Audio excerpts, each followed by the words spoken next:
With each week, Diamond seems like he's more at the end of his rope with Tommy, and the stunt at the meeting pushed him to even let Jenard speak up, which would have been virtually unheard of during Power Book for Force Season 2. Of course, Diamond doesn't know Jenard is playing him like a fiddle, but there are an awful lot of people on this show getting snowed, so you can't even go after him too hard. Diamond's the kind of level-headed Tommy and Jenard could only dream about, and he's meticulous in a way that they will never be.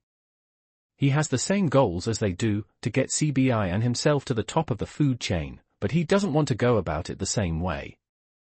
Diamond can be a Tommy apologist at times, but he also sees what Tommy has to offer in a way Jenard is too blinded to.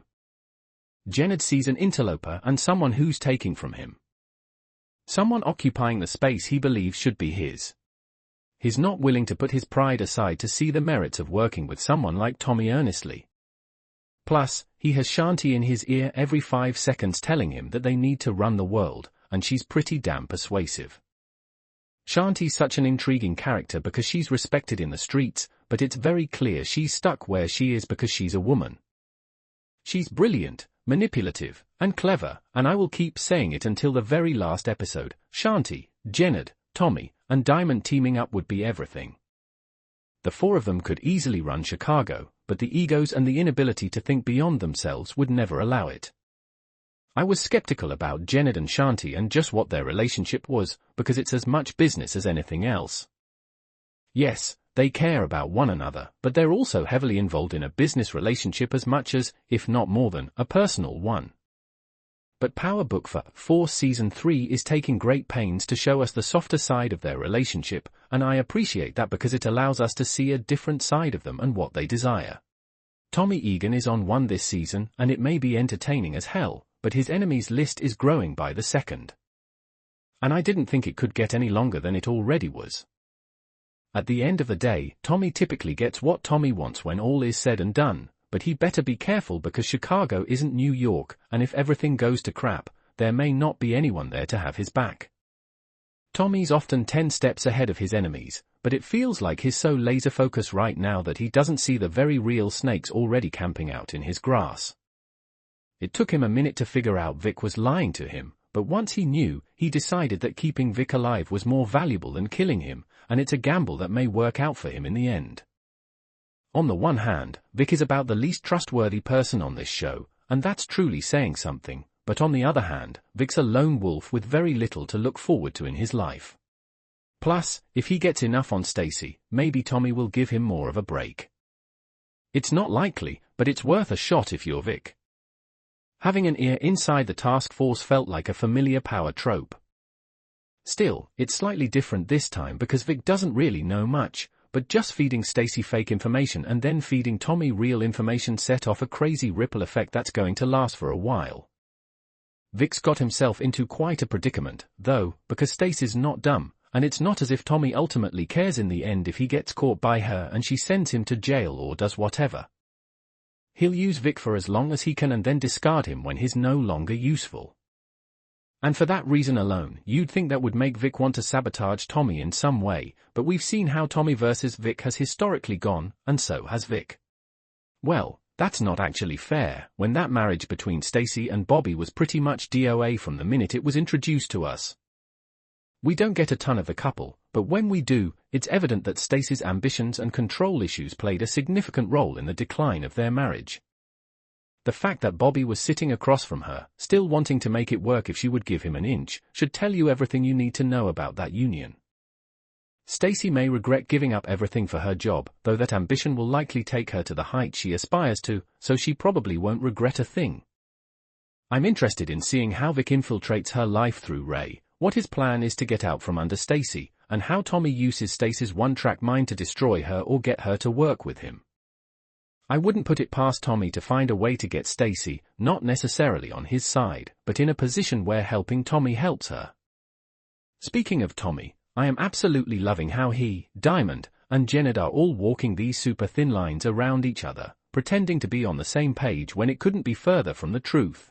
They all have their sights on something bigger, but they don't all have the same people enjoying the top of the mountain together. Tommy's bought into the coalition enough to see that the benefits far outweigh the cons. If he wants to ascend to the throne, he recognizes that he'll need people behind him, and the coalition provides that kind of support. But Tommy can recognize that and still struggle to check his ego. I could understand why Tommy was annoyed, because Ortega was relentless in trying to kill him, so naturally, he would be seeking payback. But when Tommy lets his emotions get the best of him, which is far too often, that's when he gets himself into trouble.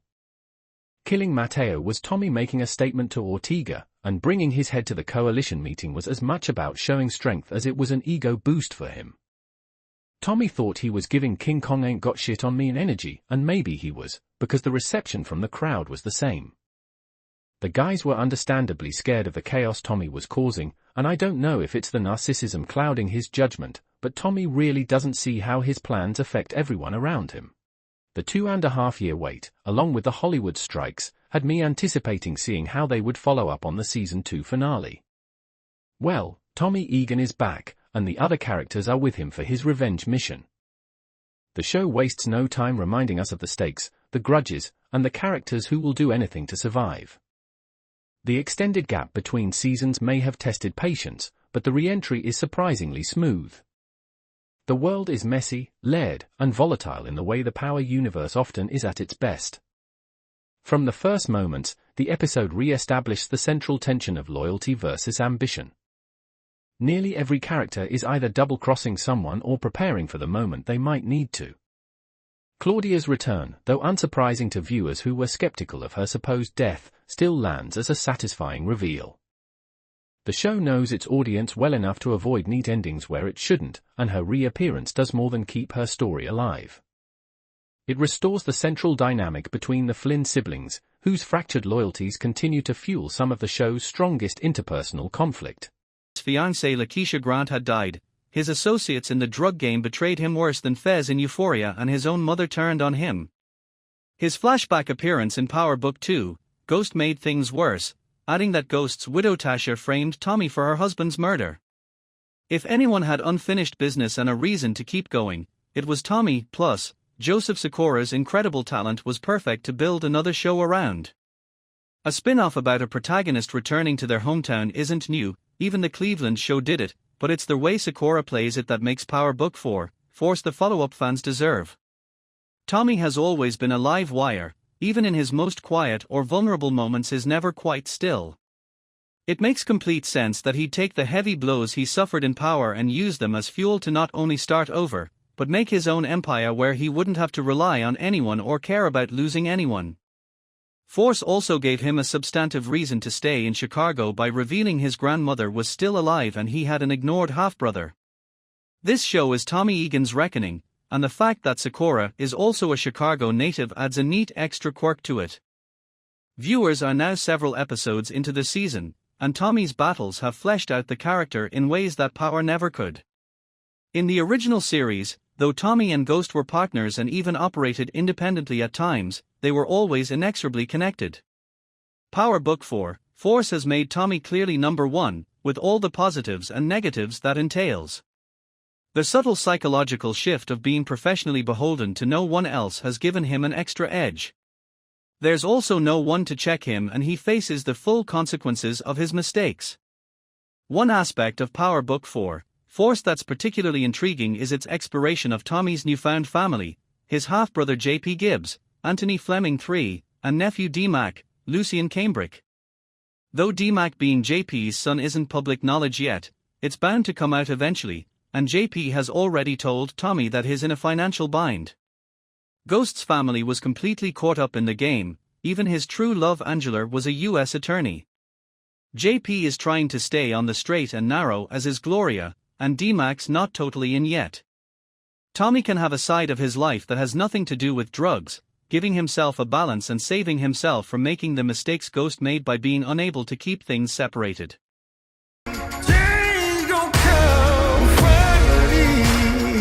Starz has released a new trailer for Power Book 2, Ghost Season 4 Part 2 alongside some first-look photos that tease a final showdown. The newly released trailer sets the stakes high for emotional final episodes, emphasizing that no one is safe. Part 2 of the final season will premiere on Starz at 8 p.m. in the US on Friday, September 6. Episodes will be available to stream on the Stars app from midnight. In the first half of Power Book 2, Ghost Season 4, unanswered high-stakes questions were uncovered and Tarek learned he is the father of Diana's baby. Part 2 will showcase the adage, like father, like son. Tarek finds himself in an eerily similar situation, just like his late father, Ghost, stuck between a rock and a hard place, with the choice to leave the game or take over, reads the official synopsis for Part 2. Entrapped by Detective Carter, the Tejada family realizes their safety is not guaranteed. Monet fiercely fights for her family to become whole again, but is it too late? Noma is working her way to the top of the food chain. Meanwhile, her daughter, Anya, gets too close to the game, forcing Noma to think twice about her actions.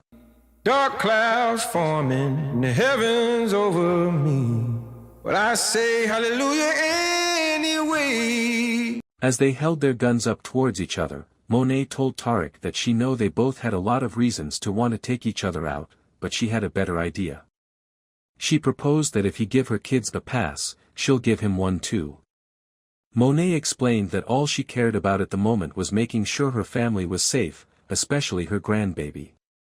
Tarek, who is obviously still shell-shocked by the news, lowers his gun before leaving the house. That episode ends with Tarek pulling up to the party/concert Braden put together for No Lie. When they finally catch up, Braden breaks down all the logistics of how their business will run and Tarek is very impressed. When Braden is done, he asks Tarek how things went with the Tejadas. Tarek tells him that he might not drink before he gets into it and also says that needed to hit the blunt Braden was hitting at the moment. As the two sit at the bar, Tarek spots Anya. He walks up and offers to pay for her drinks as he introduces himself. She tells him that she can pay for her own drinks. Tarek responds by saying he could see that but she shouldn't have to. She loved the line and introduced herself. The episode ends with Tarek telling Anya that it's nice to meet her. That boy cold. Power Book 2, Ghost continues to dominate television screens as it approaches its mid-season finale in its final 10-episode run. This spin-off from the original Power series, which concluded in 2020, has garnered significant attention, with Season 4 attracting 6.5 million multi-platform viewers during its debut week on Stars. Michael Rainey Jr. portrays Tarek St. Patrick, the son of James St. Patrick, known as Ghost, a former drug lord and businessman. Tarek, who killed his father in the original series, now navigates a dual life as an Ivy League college student and a drug dealer.